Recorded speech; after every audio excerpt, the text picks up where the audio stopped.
Namaskar. Welcome to Ancient Wisdom. Today we will be talking about intellectual property.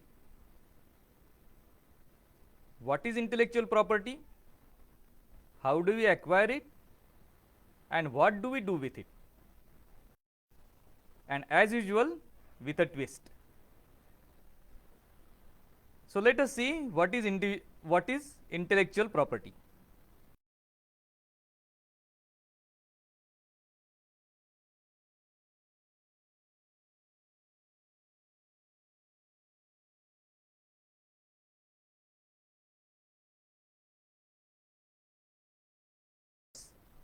So that it passes on properly and our heirs can enjoy it.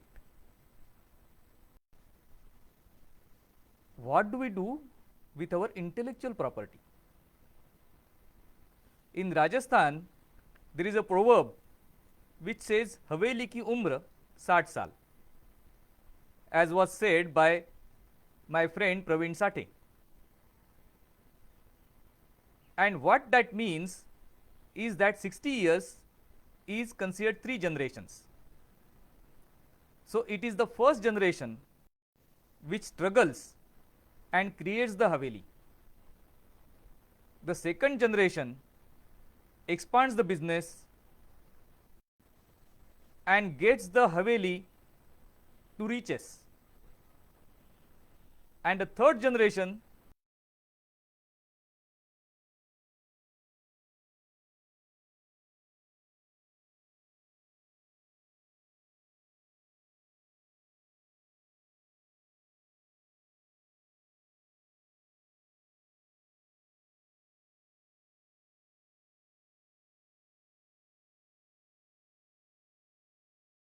the age of material property or lasting of material property is about 60 years in total.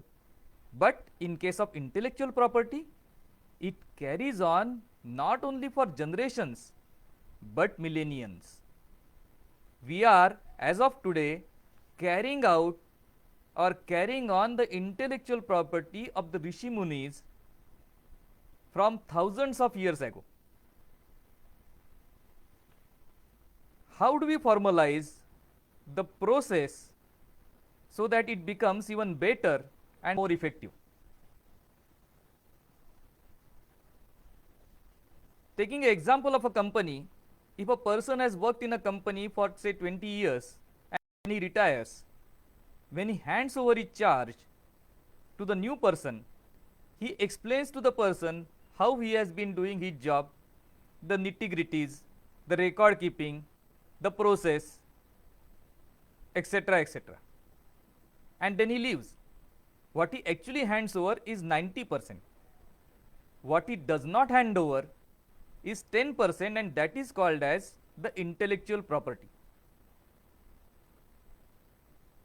You will see that in any company, a person who has been there for a long time, he maintains some records of his own, which are like control records. It could be a board somewhere, it could be a notebook somewhere, it could be a daily chart or table, and based on that, he works out how to do his job in the most efficient fashion. And that is that intellectual property. It is not mentioned anywhere in the company records, but it is that actually drives the company in the most efficient manner. And that is the intellectual property that we are talking about. So what is the intellectual property that we have earned in our life and continue to earn? These are our experiences, our observations, life lessons, our reactions, mystical experiences, spiritual awakening, life changing events, methods of study, handicaps, and how did we overcome those, and of course achievements. If we formalize and pass these on, all our generations to come, they stand to benefit.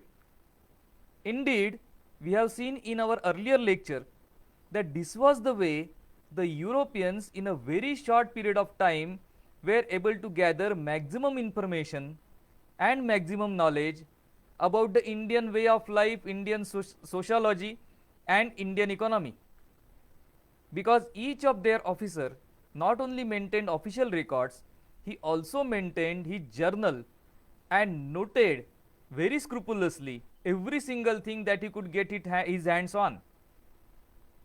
Any piece of information that was available to him was recorded, and then on his retirement was handed over to the next generation, so to say.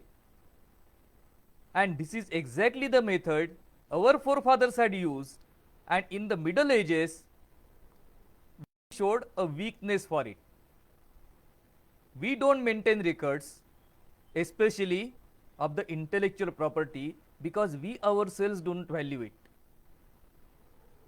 And this is the area that we need to strengthen ourselves and record our intellectual property for our next generation, our society and our country to benefit from.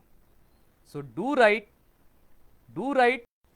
and pass on your well earned intellectual property. Namaskar.